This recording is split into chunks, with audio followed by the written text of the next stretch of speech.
Маңғыстау облысы көлемінде мемлекеттік маңызы бар тас жолдарда көліктерді тексеру жұмыстары жүріп жатыр. Жол сақшылары әр көліктің құжатын тексеру үшін сүзгілік бақылау бекеттері арқылы жүзеге асырып отыр. Яғни жолды тарылтып, бір жолақтан көліктерді өткізіп отыру арқылы рейд ұйымдастырады. Мамандар аталмыш жұмыстар жолда болатын апаттың, заң бұзушылықтың алдын алады дейді. Толығырақ келесі бейнесюжетте.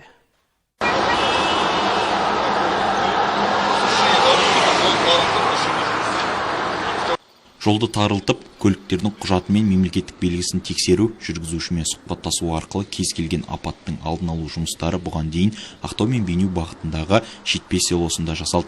Жұмыс өз нәтижесін берген. Бірнеше заң бұзушылық анықталып, тіпті ішімдік ішкен көлік жүргізушілері де ұсталыпты.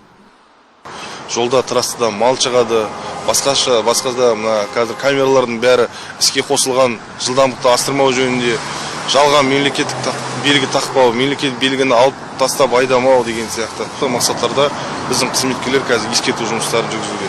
Осы бақылау сүзгілік пункттер, бекеттер өзінің нәтижесін берді. Өрескел 7 құқық бұзушылықтың жолын кестік.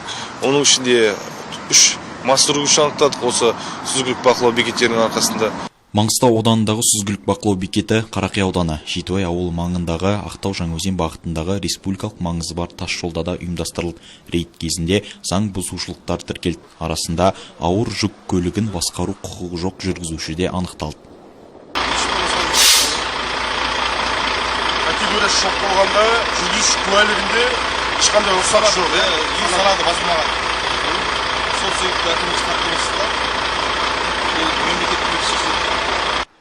Бақылау жұмыстарын жүргізу кезінде көліктердің бірінен елімізге танымал әнші, жарық жұлдыздарының бірі Нұржан Керменбаев келіп, аталмыш рейдке қатысты өзінің пікірін білдірді. Ол адам қауіпсіздігі үшін осындай профилактикалық іс-шаралар болғанын құптайды. Бұндай іс-шаралар болу керек, жалпы барлық қазақ елінде болу керек деп ойлаймын. Құрметті маңғыстаулықтар және де қала қонақтары, осындай іс-шара өтіп жатыр екен. Сіздер де жолдан сақ болыңыздар, абай болыңыздар. Ақырын айдаңыздар, жолда мал бар, не бар, енді түрлі осы қауіпсіздік үшін, барлығы сіздер үшін, сіздердің амандықтарыңыз үшін жасалып жатқан іс-шаралар, сондықтан осы кісілердің қызметте жана берсін деймін. Рахмет сіздерге.